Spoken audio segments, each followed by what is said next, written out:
الشیطان الرجیم بسم اللہ الرحمن الرحیم وَيَسْتَنْبِئُونَكَ حَقٌّ هُوَ وَيَسْتَنْبِئُونَكَ حَقٌّ هُوَ قُلْ إِي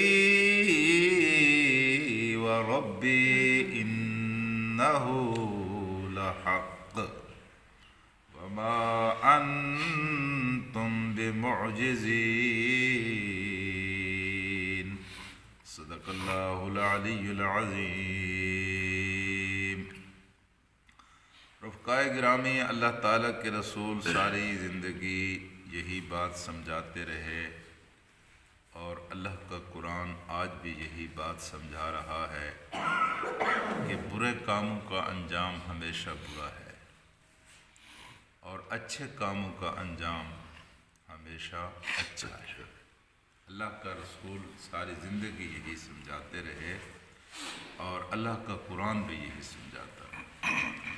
جزا و سزا کے اس فلسفے کو پیش نظر رکھ کر جب وہ دیکھتے کہ ہم حضور کریم صلی اللہ علیہ وسلم کے دیے گئے معیار کے مطابق اچھے کام نہیں کر رہے ہیں، ہر قسم کا گناہ کر رہے ہیں، ہر قسم کا جرم کر رہے ہیں، اللہ کے رسول کی شان میں گستاخی کر رہے ہیں، لیکن ہمارا انجام تو برا نہیں ہو رہا۔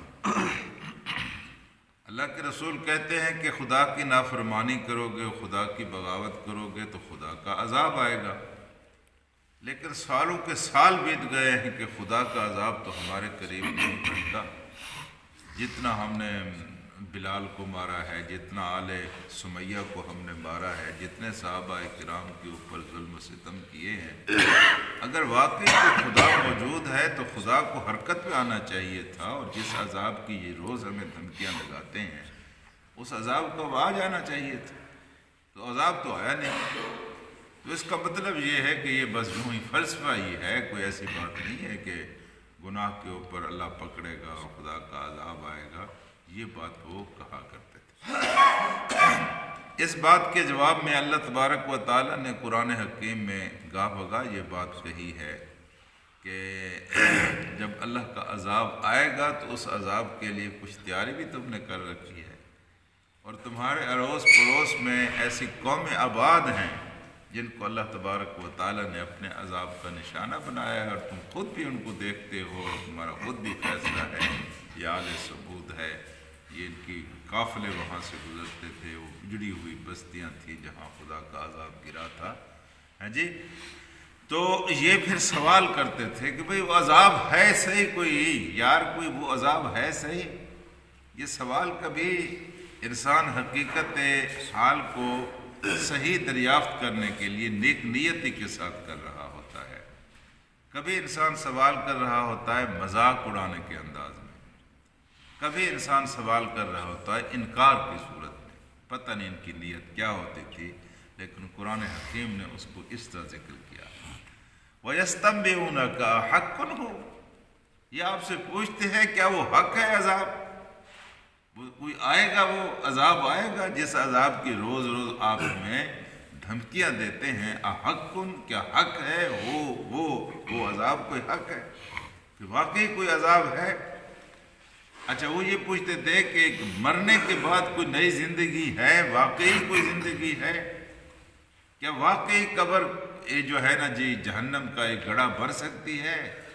کیا واقعی قبر کے اندر سانپ بچھو اور یہ چیزیں آ جائیں گی؟ وہ یہ پوچھتے یستنبئونک، آپ سے پوچھتے ہیں یہ حق ہو، کیا وہ حق ہے؟ تو اللہ پاک نے اس کا کیا، قل ای و ربی، قل ان سے کہہ دو ہاں وہ حق ہے۔ پھر آگے جو بات کی ہے وہ بڑی بڑی بات ہے، کیا؟ قل ای و ربی، مجھے میرے رب کی قسم لحق، وہ حق۔ اللہ اکبر، یعنی اللہ پاک نے کہا ہے ان سے کہہ دو کہ میرے رب کی قسم کہ وہ حق ہے، وہ ہو کے رہے گا، اور تمہیں پتہ چل جائے گا جب تمہاری آنکھیں کھلیں گی، آنکھیں بند ہونے کے بعد آنکھیں کھلیں گی، تمہیں خود پتہ چل جائے گا وہ حق ہے، وہ آ کر رہنا ہے، اور بے نتھے بیل کی طرح اگر تم زندگی گزار رہے ہو تو یہ نہ سمجھو کہ یہاں جو کچھ ہم کرتے رہے سو ہم کرتے رہے، کوئی ہمیں پوچھنے والا نہیں ہے۔ جس کو چاہے مار دیں، جس کی چاہے عزت اجاڑ دیں، جس کا چاہے حق تلف کر دیں، ہاں جی، کوئی ہمیں پوچھنے والا نہیں۔ اس کائنات کا کوئی خدا نہیں ہے، جو کچھ ہم کرتے رہے سو کرتے رہے۔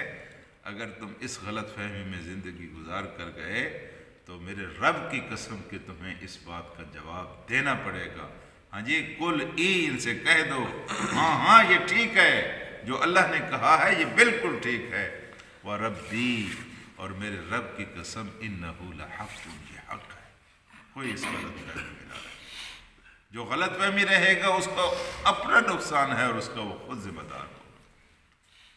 میرے دوستو، اللہ کے جو بہت بڑے احسانات ہیں ہمارے اوپر، ان میں ایک احسان یہ بھی ہے کہ ہمیں اس انجام سے اللہ پاک نے باخبر کر دیا ہے جس انجام سے بہرحال ہم نے گزرنا ہے۔ ورنہ دیکھیں خدا کی کتنی مخلوق ایسی ہے جن کو پتہ بھی نہیں ہے کہ مرنے کے بعد قبر ہے اور موت ہے۔ لوگ یہی سمجھتے ہیں کہ مریں گے اور مٹی میں مل جائیں گے، ہاں جی، وہ یہی سمجھتے ہیں۔ اللہ پاک نے آپ کو بتا دیا ہے کہ قبر ہے، پھر اللہ نے بتا دیا ہے کہ اچھے اعمال کرو گے، پھر اللہ پاک نے بتایا یہ اچھے عمل ہیں، پھر ان کو سمجھانے کے لیے اللہ نے کتابیں نازل کی ہیں اور اللہ تعالیٰ نے پیغمبر بھیجے ہیں۔ یہ اللہ کا بہت بڑا احسان ہے۔ تو کیا کہا، قُلْ اِی وَرَبِّی اِنَّهُ لَحَقٌّ وَمَا أَنْتُمْ بِمُعْجِزِينَ، وَمَا أَنْتُمْ بِمُعْجِزِينَ۔ جب اللہ کا یہ عذاب آئے گا نا جی، یہ اللہ کا عذاب کسی کے ٹالے ٹلے گا نہیں۔ جب خدا کا عذاب آئے گا اس کی بے پناہی اتنی ہوگی کوئی پناہ نہیں دیکھ سکے گا، اس کی طاقت اتنی ہوگی کوئی اس کے سامنے ٹھہر نہیں سکے گا۔ خیر اس کا مشاہدہ تو ان کو ہوتا بھی رہتا تھا۔ ایک دفعہ پھر یہ مانگتے تھے نا خدا کا عذاب، ایک دفعہ پھر اللہ تعالیٰ نے تھوڑا سا ان کو رگڑا لگایا۔ کس طرح رگڑا لگایا کہ جب مکے کی بستی میں قحط آیا تو ان بڑے بڑے سرداروں کے بھی بل نکل گئے اور مکے کے لوگ سوکھا چمڑا چوسنے پر مجبور ہو گئے، بھوک نے اتنا ستایا۔ ان کے سردار خود اللہ کے رسول کی خدمت میں حاضر ہوئے اور ان سے درخواست کی کہ محمد اپنے رب سے کہو، آپ اللہ اکبر، ہاں جی، اپنے رب سے کہو، ہاں جی۔ تو اللہ کے رسول صلی اللہ علیہ وسلم نے دعا فرمائی اور وہ قحط دور ہوا۔ تو ایسا بھی، لیکن جب وہ قحط آیا تو جب قحط آ جائے مجھے بتائیں کون سی سائنس ہے جو اس قحط کو دور کرے گی؟ جب سمندر اپنے کناروں میں نہ رہے، بحر اچھل پڑے، کون سی سائنس ہے جو سمندر کو ان کناروں کو، سمندر کو کناروں میں دوبارہ دھکیلے گی؟ ہاں جی، کوئی آسمان کا ٹکڑا گر پڑے، کوئی ہے ایسی طاقت جو آسمان کے ٹکڑے کو نیچے ہاتھ دے سکے؟ زلزلہ آتا ہے، زمین پھٹتی ہے، شہر کے شہر اس کے اندر چلے جاتے ہیں، ہاں جی۔ زیادہ سے زیادہ سائنس بیچاری یہی کوشش کر سکی ہے کہ یہ بتا سکے کہ زلزلہ اتنی طاقت کا تھا یا زلزلہ کہاں اور کب آئے گا، تھوڑا سا اندازہ لگاتے ہیں۔ اس زلزلے کو روکنے کی کسی کے پاس کوئی تدبیر نہیں ہے۔ یہ خدا تبارک و تعالیٰ کی قدرت اور اس کی عظیم قدرت کی یہ نشانیاں ہیں جس کا مشاہدہ انسان اپنی زندگی میں کرتا ہے۔ جب آپ کو کوئی بیماری لاحق ہوتی ہے اور لا علاج ہو جاتی ہے تو یہ کہ خدا تبارک و تعالیٰ کی قدرت کی نشانی نہیں ہے، یہ ساری اللہ کی قدرت کی نشانیاں ہیں۔ تو فرمایا یہ ہے کہ تم جلدی تو مچا رہے ہو، مذاق تو کرتے ہو کہ کب آئے گا عذاب اور کب آئے گا وہ وعدہ جس کا حضور کریم صلی اللہ علیہ وسلم روز ہمیں یاد دلاتے ہیں، وما انتم بمعجزین۔ لیکن جب خدا کا عذاب آیا تو تم اس کو روک نہیں سکو گے، خدا کے عذاب کو تم ان کا مقابلہ نہیں کر سکو گے۔ اس لیے اللہ پاک کے رسول نے بھی یہی سمجھایا ہے اور قرآن نے بھی یہی سمجھایا ہے کہ لوگوں خدا سے عذاب نہ مانگا کرو، خدا سے عذاب سے بچنے کی دعائیں کیا کرو، اللہ سے رحمت کی امید لگایا کرو، اللہ سے کرم کی امید لگایا کرو، اللہ مہلت دے اور مہلت سے فائدہ اٹھانے کی توفیق دے۔ مہلت وہ نہ دے جس مہلت کو پا کر انسان مزید بگڑتا چلا جائے۔ اللہ پاک نے آج کا دن مہلت کے طور پر اگر مجھے دیا ہے تو میری کوشش ہونی چاہیے کہ آج کا دن زیادہ سے زیادہ میں اپنی آخرت کو اچھا بنا سکوں۔ اگر آج کے دن کی مہلت میں نے ضائع کر دی تو ممکن ہے کل کا دن مجھے نہ ملے۔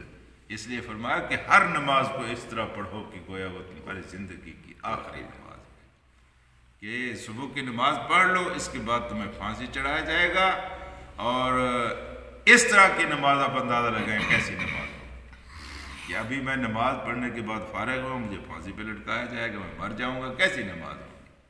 فرمایا ہر نماز کو اس طرح پڑھو۔ جی پھانسی کا تو کوئی اہتمام ہوتا ہے، موت تو آج کل بالکل چپکے سے چلی آتی ہے، اٹھے اور دل کی ایک دھڑکن بند ہوئی اور انسان مر گیا۔ جی ہر نماز کو اس طرح پڑھو، ہر لمحہ اس طرح گزارو، اس میں کوئی بچت ہے؟ غفلت میں اور سستی میں کوئی بچت نہیں ہے، اپنے آپ کو تباہ کرنے والی بات ہے۔ اللہم صلی علی سیدنا و مولانا